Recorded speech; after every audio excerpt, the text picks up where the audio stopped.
예전에 예수사랑교회에서 새벽 예배만 가면 계속 북한의 동포들을 위한 안타까운 마음과 또 정말 북한의 그 실정을 너무나 잘 알기 때문에 그 상황 속에서 믿음을 지키고 있는 믿음의 동역자들, 그 자들이 얼마나 믿음을 지키는지 어려운지를 생각하면서 마음이 찢어지는 것처럼 아팠던 기억이 있습니다.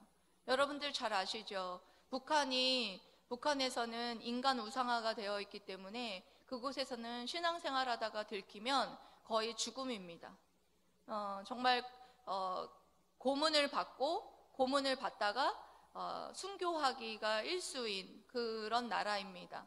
그런 나라에서 믿음을 지키면서 살아가는 것이 너무나 힘들다는 그런 생각이 들기 때문에 저는 북한을 생각하면서 하나님께서 이 북한에 복음의 바람이 일어나고 그리고 또한 복음 안에서 통일이 이루어져서 이들이 정말 끝까지 믿음을 지키고 승리하게 해달라고 그렇게 하나님 앞에 눈물 흘리면서 간절히 기도하기도 하고, 그리고 또한 세계 나라의 각국에 흩어져 있는 선교사님들을 위해서 기도하면서 안 그런 선교사님도 있지만 대부분의 선교사님들이 자신의 목숨을 초계와 같이 버리고 또 가족들을 함께 데리고 가서 그 어려운 아프리카나 이런 곳에서 희생하는 가족들과 선교사님들을 보면 정말 하나님의 그 사랑으로서 그렇게 복음을 전하기 위해 안타까운 마음으로 매진하고 있는 그 선교사님들을 생각할 때, 사실 세계 각국에 흩어져 있는 선교사님들을 바라보면서 그 선교사님들이 제가 아는 분도 있겠지만 알지 못하는 분들이 대부분이잖아요. 그런데 그 알지 못하고 이름도 알지 못하고 어떤 분들인지 어떤 사역을 하는지 알지 못하지만 새벽마다 나와서 기도할 때 정말 내일 같고, 그리고 내가 겪는 그런 고통과 같은 그런 고통이 제 가슴에 전해져서 어떨 땐 때로는 가슴이 너무 아파서 가슴을 부둥켜 안고 그렇게 기도하고 날마다 하나님 앞에 안타까운 마음으로 그와 같이 선교사님들을 위해서 복음을 위해서 눈물을 흘리며 기도했던 것이 사실입니다. 이와 같이 사도 바울도 오늘 여러분들이 이 본문 말씀을 그냥 읽었을 때는 어떤 심정으로 이 고백을 하고 있는지 잘 여러분들이 느껴지지 않지요. 그런데 로마서 8장 끝부분에서는 어떤 느낌이었습니까? 내가 확신하노니, 환희에 차고 기쁨에 차서, 구원의 확신에 차서 그렇게 기쁨으로 환호하던 사도 바울이 지금은 여러분들이 본문 말씀을 묵상해보면 알지만 정말 동족에 대한 어떤 아픔, 울부짖음, 그런 소리가 들리는 것 같아요.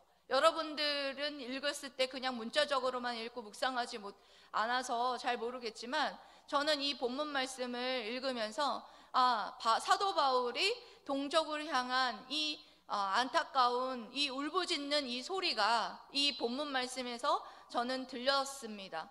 그래서 이 사도 바울의 이 울부짖음의 이 음성, 이 사도 바울이 이와 같은 안타까운 마음으로 동족 이스라엘을 향한 이 안타까운 심정을 갖고 있었던 이 울부짖음의 의미가 무엇인지 이 마음들을 여러분들 깨달으시고 우리 또한 그 마음을 회복하고 또 함께 은혜 나누는 은혜의 시간 되시기를 주님의 이름으로 사랑하고 축복합니다.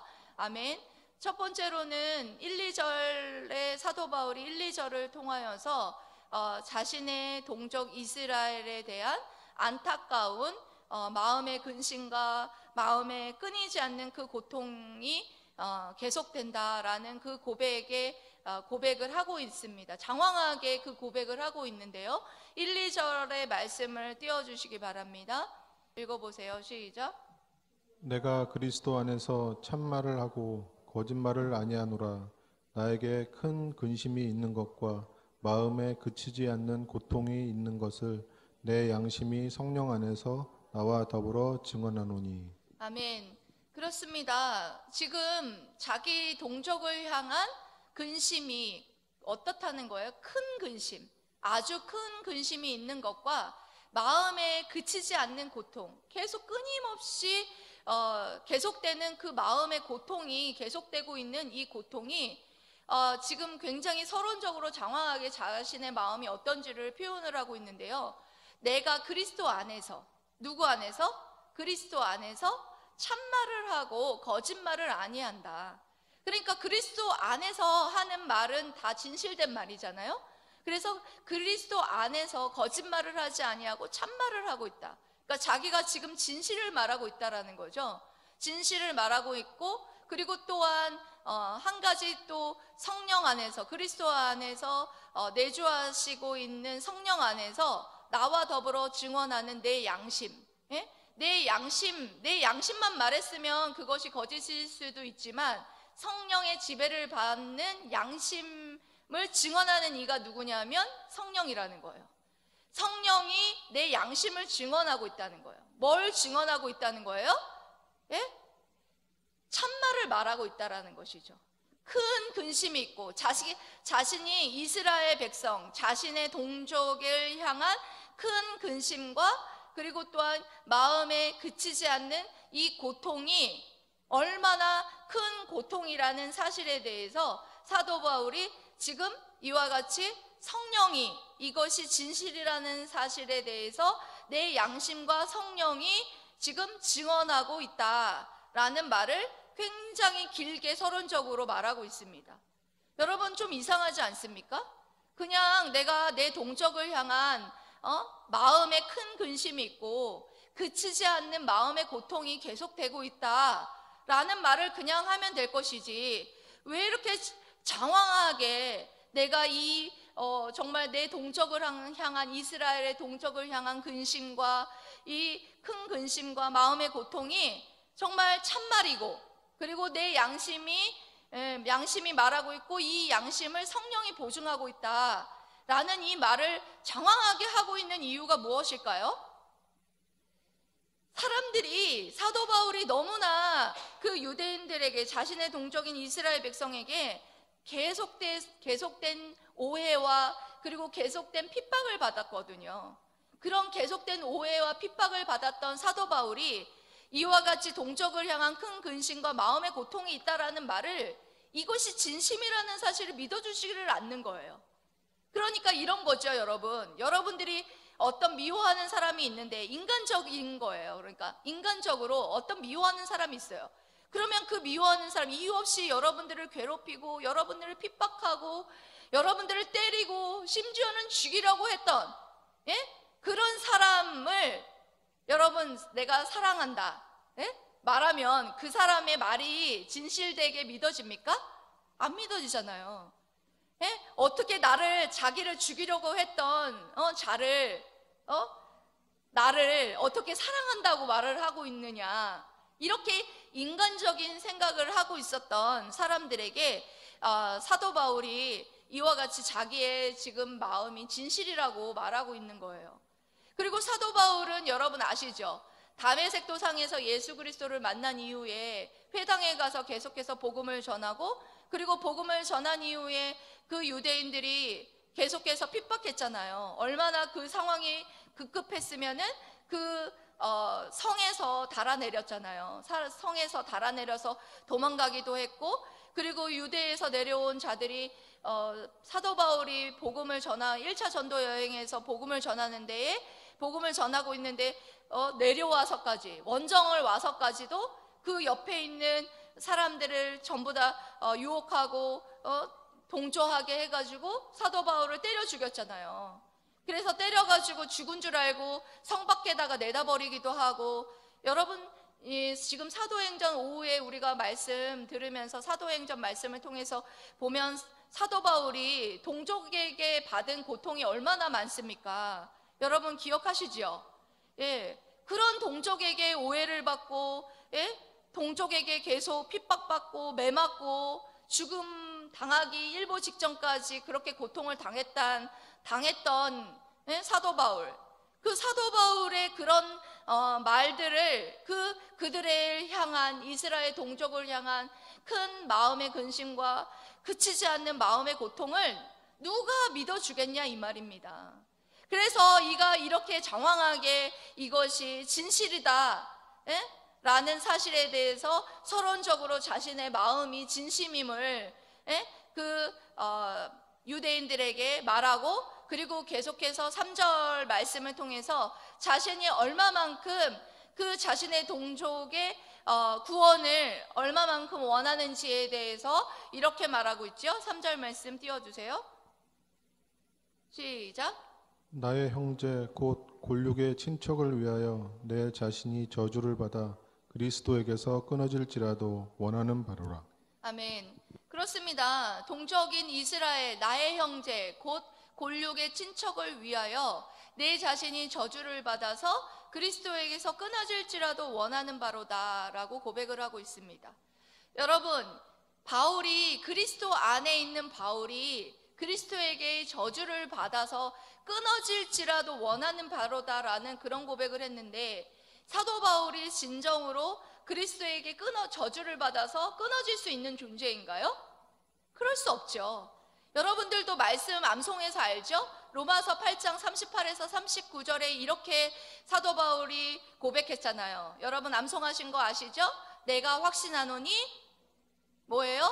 내가 확신하노니 사망이나 생명이나 그리고 천사들이나 권세자들이나 그리고 현재일이나 그리고 장래일이나 능력이나 높음이나 깊음이나 다른 어떤 피조물이라도 우리 주 예수 그리스도 안에 있는 하나님의 사랑에서 끊을 수 없으리라 라는 이런 확신에 찬 고백을 했던 사도 바울이 자기 자신이 그리스도에게 저주를 받아서 끊어질 수 없다라는 사실을 알았어요. 그렇기 때문에 이와 같은 고백을 할 수 있었을지도 모릅니다. 그러면서도 이와 같은 고백을 할 수 있었던 것은 그만큼 동족이 그리스도에게 돌아오는 것을 누구보다도 간절하게 원하고 있다라는 것을 피력하기 위해서 자기 자신이 그리스도에게서 끊어질지라도 원한다라는 가정법을 사용해서 자기 자신이 끊어질 수 없지만 만약에 끊어질지라도 이 동족이 그리스도를 믿어 구원받는 것을 내가 그렇게도 간절하게 원한다라는 그런 고백을 하고 있는 거예요. 자기 자신이 대신 저주와 심판을 받아서 그리스도에게서 그렇게 끊어질지라도 자신의 동족이 그와 같이 구원을 받는 것을 내가 원하는 바로다 라는 그런 고백을 하고 있는 것을 볼 수가 있습니다. 여러분, 사도 바울의 이 사랑은 어디서부터 나온 사랑일까요? 그리스도의 대속적 사랑에서 나온 그 불꽃에서 나온 사랑이에요. 그리스도의 대속적 사랑을 받지 않은 자라면 이와 같은 고백을 할 수 없었을 거예요. 예수 그리스도께서 나 때문에 대신 십자가에 못 박혀서 죽으시고 저주 되심으로 말미암아 나를 구원하셨다라는 이 그리스도의 사랑을 경험한 사람이라야 그와 같은 고백을 할 수 있다라는 거예요. 갈라디아서 3장 13절에 이런 고백을 하고 있습니다. 그래서 율법에 그리스도께서 시작. 그리스도께서 우리를 위하여 저주를 받은 바 되사 율법의 저주에서 우리를 속량하셨으니 기록된 바 나무에 달린 자마다 저주 아래에 있는 자라 하였음이니라. 아멘. 그렇습니다. 그리스도께서 우리를 위해서 저주가 되셨다라는 거예요. 우리를 저주에서 속량하시기 위해서 어떻게 하셨다는 거예요? 나무 십자가에 달리셨다는 거예요. 나무 십자가에 달려서 저주 아래에 있는 자라는 그런 저주와 심판을 예수님께서 받으셨다라는 거예요. 그 예수 그리스도의 대속적 사랑을 받은 자가 그와 저주와 심판을 우리 대신 받은 예수 그리스도로 말미암아 속량을 얻고 그리고 구속을 받은 우리들이야말로 그 그리스도의 대속적 사랑을 받은 자들이 아닙니까? 그 사랑으로, 바울도 그 사랑으로 이와 같이 고백하고 있다라는 것입니다. 구약에서도 이와 같은 고백을 했던 사람이 있죠. 모세가 출애굽 이후에 금송아지를 만들고 그 금송아지에게 절하고 우상 숭배를 했던, 그들을 하나님께서 심판하려 했던 그들을 향하여서 모세가 어떤 고백을 했습니까? 출애굽기 32장 32절에 이런 고백을 했죠. 그들의 죄를 사하여 주옵소서. 예? 읽어보세요. 시작.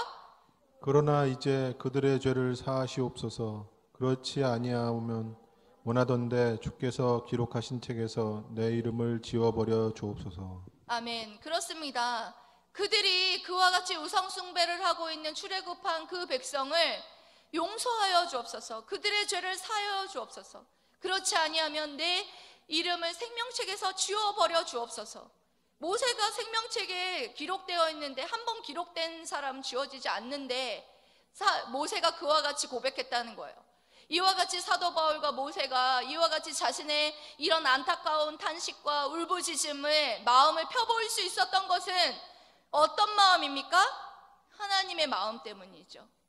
하나님이 얼마나 사랑하시는지, 하나님이 우리를 사랑하셔서 독생자 아들 예수 그리스도를 이 땅에 보내주셔서 대신 저주받게 하시고 심판받게 하셔서 우리를 구원하신 그 하나님의 놀라운 은혜와 사랑을 너무나 잘 알기에 바울과 모세는 이와 같은 고백을 할 수 있었던 거예요.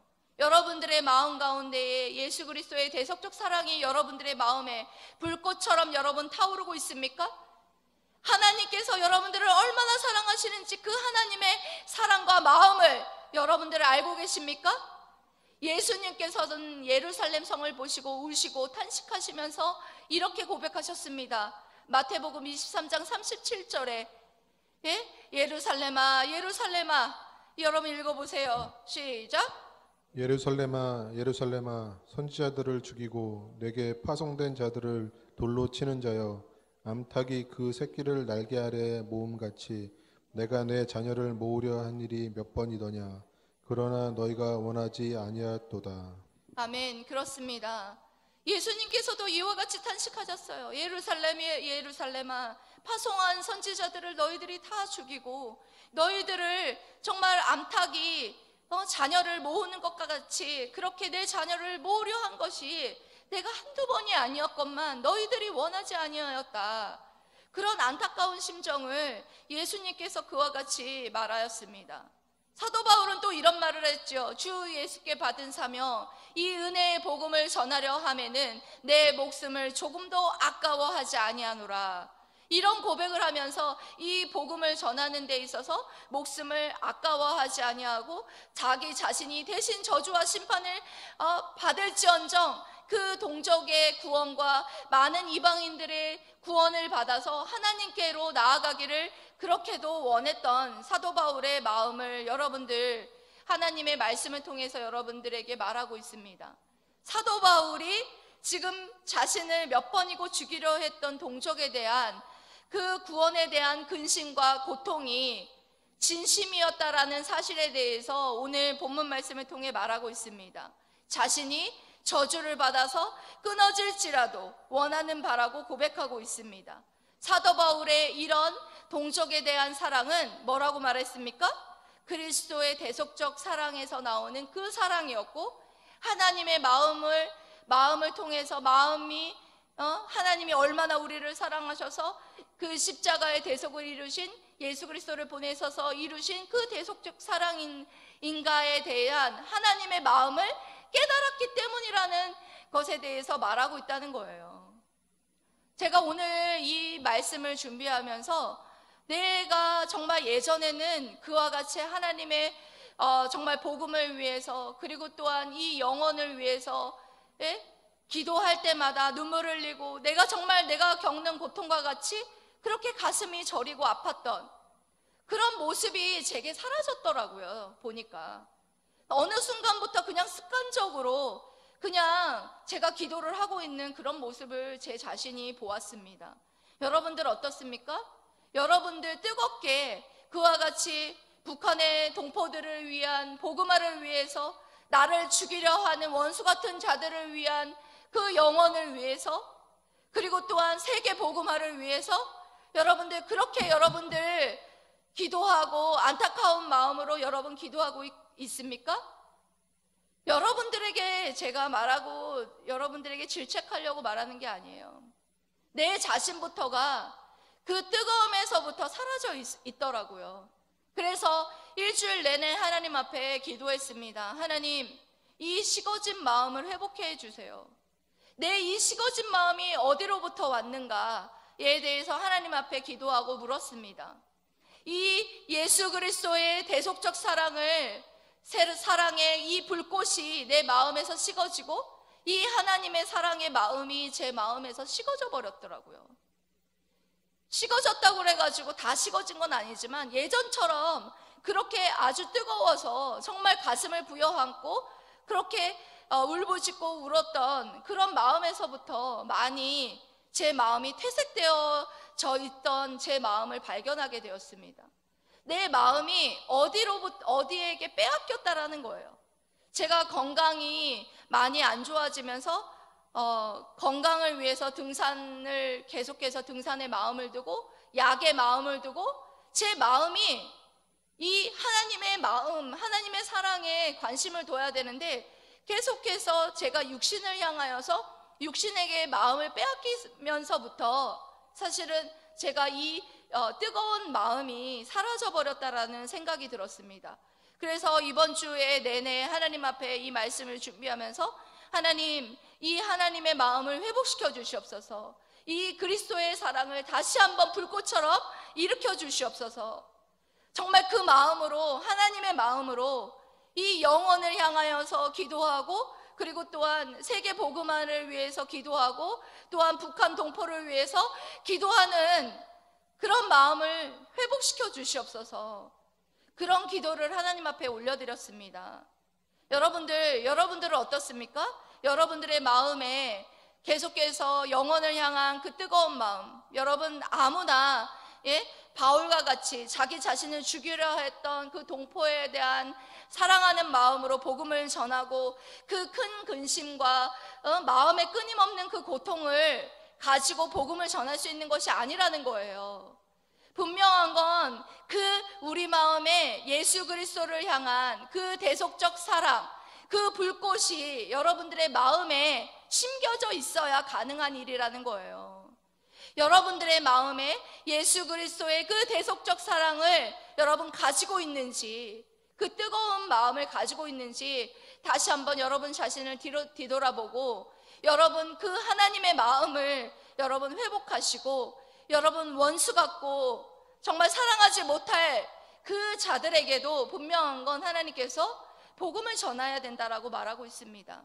그리고 세계에 흩어져 있는 아직도 복음을 듣지 못한 많은 자들에게 우리가 복음을 전하기 위해 많은 선교사님들을 파송하고 그와 같이 여러분 쓰임받아야 된다라는 사실에 대해서 오늘 본문 말씀을 통해서 우리에게 말하고 있다라는 사실을 여러분 마음에 새기시고 그리스도의 사랑과 그리고 하나님의 마음을 회복하시고 하나님께서 기뻐하시는 자들에게, 복음을 듣지 못한 자들에게 복음을 전하는 여러분들이 되시기를 주님의 이름으로 사랑하고 축복합니다. 아멘.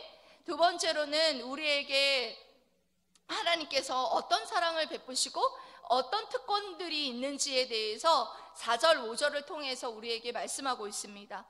하나님께서 베푸신 사랑과 특권이 어떤 것들이 있었는지 한번 읽어보도록 하겠습니다. 시작.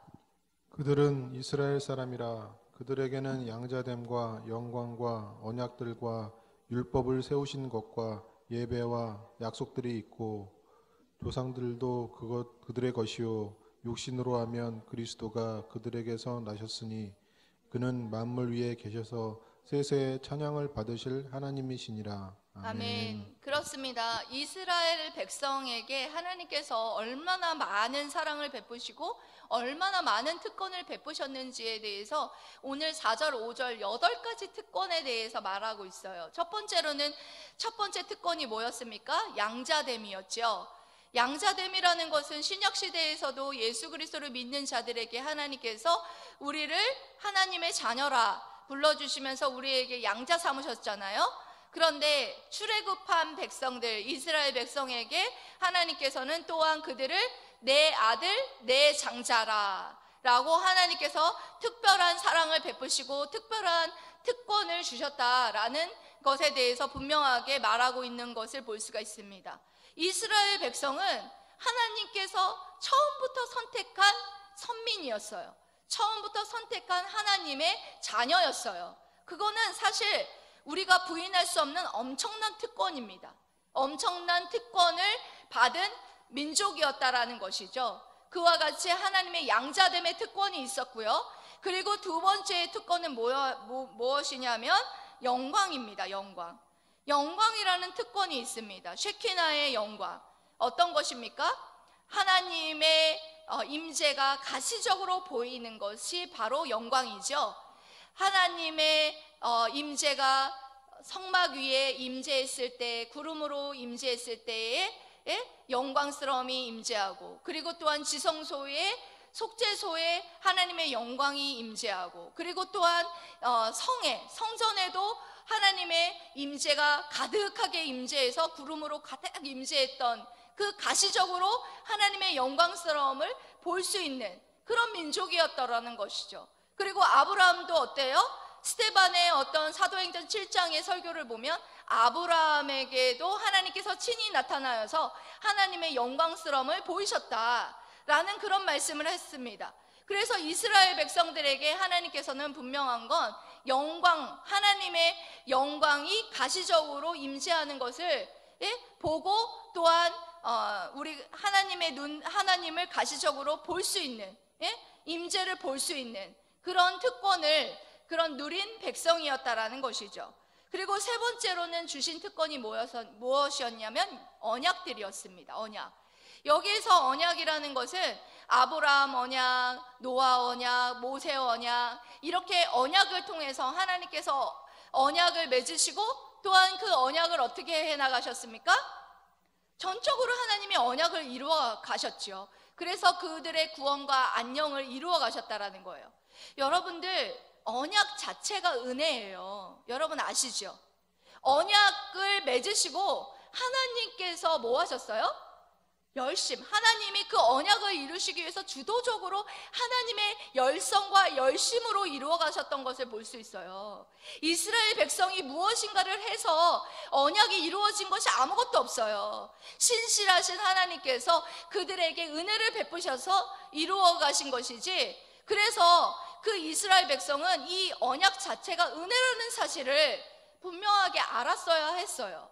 그런데 이들이 하는 행동들을 보면 이 언약이 하나님의 은혜라는 사실을 모르고 있는 것 같아요. 이 특권, 하나님이 주신 이 특권이라는 사실을 모르고 있었던 것 같아요. 제가 하는 행동들을 보면.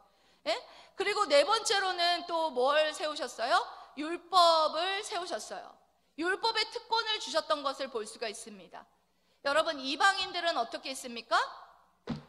이방인들에게는 하나님을 알 수 있는 방법이 뭘 통해서였어요? 자연 우주 만물을 통해서, 양심을 통해서밖에는 하나님을 알 수가 없었잖아요. 하나님의 뜻에 대해서. 그런데 이스라엘 백성에게만 하나님께서 출애굽한 지 3개월 됐을 때 시내산으로 불러서 하나님께서 율법을 주셨어요. 10계명의 율법을 통해서 하나님이 하나님의 자녀답게 살아가야 될 방법과 길을 제시해 주셨고, 하나님의 교사가 그들의 하나님이 되시는 그런 특권을 받은 민족이었다라는 사실이에요. 그와 같은 율법의 특권을 받았고, 그리고 다섯 번째는 제사. 여기서는 예배라고 나와 있는데 잘못 해석되어 있다고 저는 생각합니다. 헬라어의 원문을 보면 각종 희생 제사라는 그런 단어를 쓰고 있어요. 그래서 제사입니다. 구약의 제사와 예배는 제가 그랬습니다. 같지 않다고. 많은 설교자들이 구약의 제사가 지금의 예배라고 말하고 있는데 그렇지 않다라고 제가 말씀드렸죠.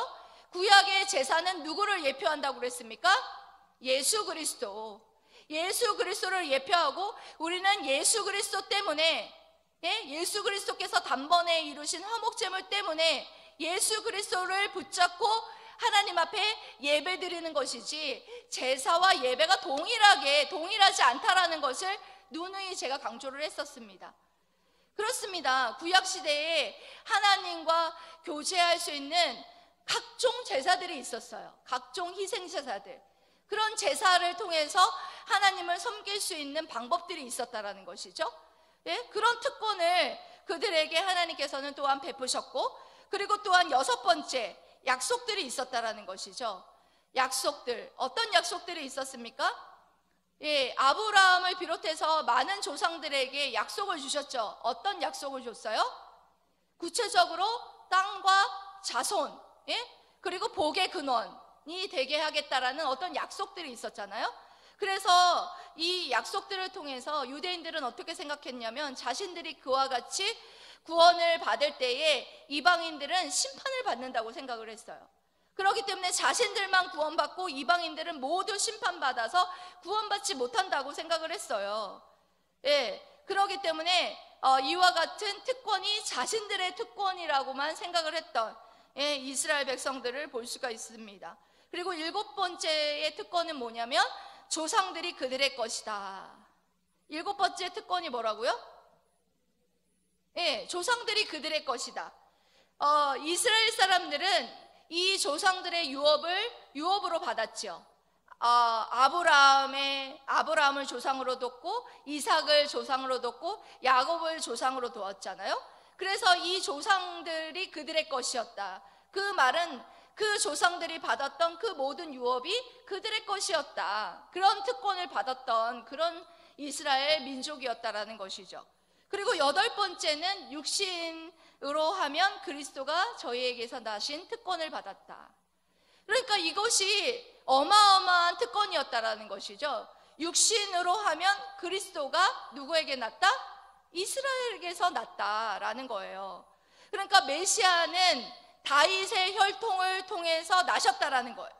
그래서 이는 이스라엘 백성이 바로 구원자이신 메시아를 자손으로 두는 특권을 가진 백성이었다라는 말을 하면서 이 사도 바울이 마지막에 이런 고백을 했었잖아요. 그는 만물 위에 계셔서 세세의 찬양을 받으실 하나님이시니라. 이거는 송영이 아니에요. 많은 어떤 해석이 여러 가지의 해석을 가질 수 있지만 이것은 송영이 아니라는 거예요. 왜냐하면 예수님이 하나님이시다라는 사실을 강조하고 있는 것을 볼 수가 있습니다. 이와 같이 하나님은 근본, 그리스도는 하나님의 근본이시나 그리스도가 근본 하나님의 본체시나 동등됨을 취하지 아니하시고 어떻게 하셨습니까? 이스라엘 백성으로 다윗의 자손으로 육신이 되어서 이 땅 가운데 태어나셔서 이 땅 가운데서 나셨을 뿐만 아니라 뭐 하셨습니까? 하나님 아버지의 말씀에 순종하여서 이가 만물의 구세주가 되시고 만물의 통치자가 되신 하나님이시다. 이 하나님은 이스라엘의 백성에게만 국한된 하나님이 아니시라 모든 만물의 통치자이고 구원자이신 이방인에게도 구원자가 되시는 하나님이시다 라는 사실을 분명하게 사도 바울이 이 예수 그리스도께서 하나님 되심을 통해서 지금 선포하고 있는 것을 볼 수가 있습니다. 그렇습니다. 사도 바울이 이와 같이 예수 그리스도께서 만물의 통치자이고 구원자로서 이 땅 가운데에 오셨지만 이스라엘 백성의 후손으로 오셨지만 분명한 건 이스라엘 백성이 뭐 해야 된다라는 거예요? 이스라엘 백성 또한 이 이스라엘 다윗의 자손으로 오신 하나님이신 예수 그리스도를 구세주로 메시아로 믿어야만 한다라는 사실에 대해서 오늘 본문 말씀을 통해서 말하고 있다라는 거예요. 그들이 이와 같은 많은 특권을 받았지만 분명한 것은 다윗의 혈통으로 오신 예수 그리스도, 메시아이신 예수 그리스도, 율법의 완성자이신 예수 그리스도, 언약의 모든 것이 가르치고 있는 것이 바로 누구다? 예수 그리스도이다 라는 사실을 믿어야만 그들이 구원받을 수 있다라는 사실을 분명하게 사도 바울이 피력하고 있다라는 거예요. 그런데 이들이 어떻게 했습니까?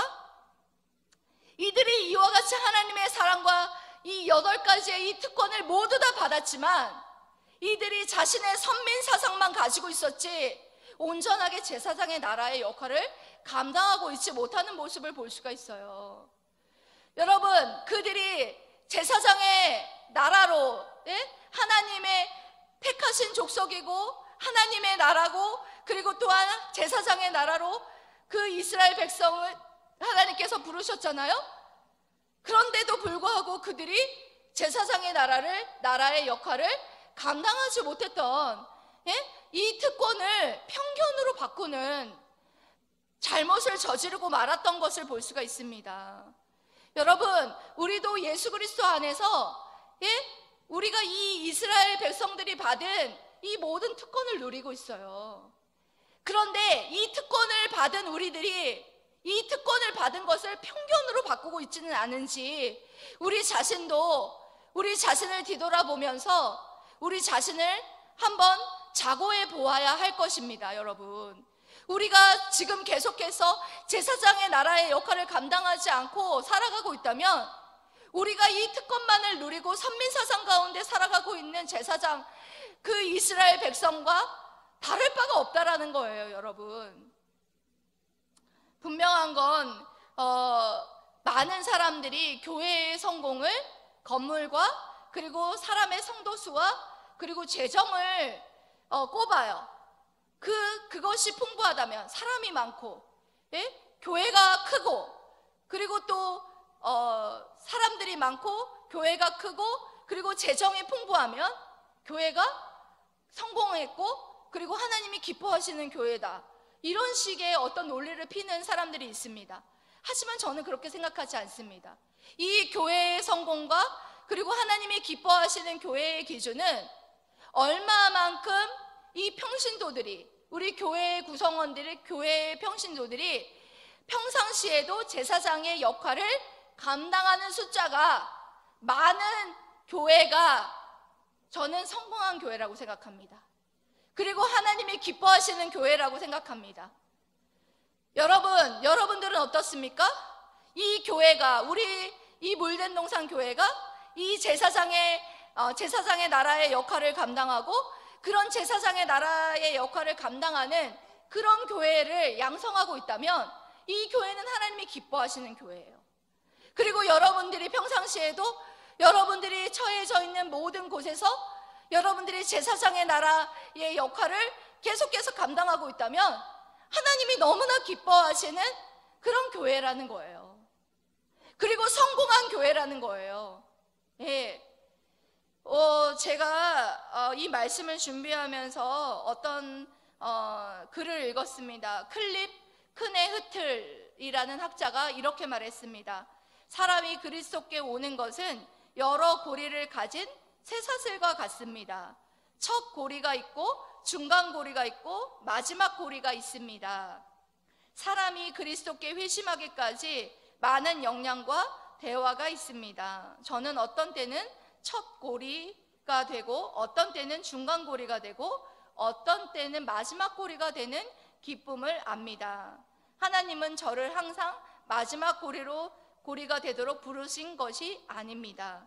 하나님은 저로 하여금 충성하고 모든 사람을 사랑하라고 부르신 것입니다. 참된 전도자들은 자신들이 사람들을 그리스도께 인도하는 쇠사슬의 한 고리가 되는 것을 기쁘게 받아들입니다. 그들은 동시에 모든 고리가 중요하다는 것을 잘 안다라는 것입니다. 사랑하는 물된 동산 성도 여러분, 우리는 택하신 족속이요 왕같은 제사장입니다. 여러분, 이 땅 가운데에 살아가면서 우리가 이제 앞으로의 남은 삶을 살아가는 이유와 목적은 제사장의 나라로서 살아가기 위해서 많은 사람을 주께로 돌이키는 데에 그런 연결고리로 쓰임받기 위해서 우리를 부르셨습니다. 여러분들, 얼마나 여러분들의 마음에 그리스도의 대속적 사랑을 가지고 있고 그리고 하나님의 마음을 가지고 이와 같이 많은 자들을 회심하는 데에 사용되는 그런 연결고리로 여러분들 쓰임받고 있습니까? 여태까지 여러분들 계속해서 그런 마음 없이 그냥 여러분들이 내 인생의 비전과 목표를 위해서 그냥 이 삶을 살아가고 있고 내 삶에 먹고 살기 위해서 여러분들 살아가고 있다면 이제는 여러분 하나님의 마음을 품고 다시 한번 아직도 복음을 듣지 못한 많은 영혼들에게 이 복음의 메시지를 여러분 전하고, 그리고 또한 택하신 족속이요 왕같은 제사장이요 그렇게 제사장의 나라로 그런 사명자로 쓰임받는 저와 여러분들 되시기를 주님의 이름으로 사랑하고 축복합니다. 아멘.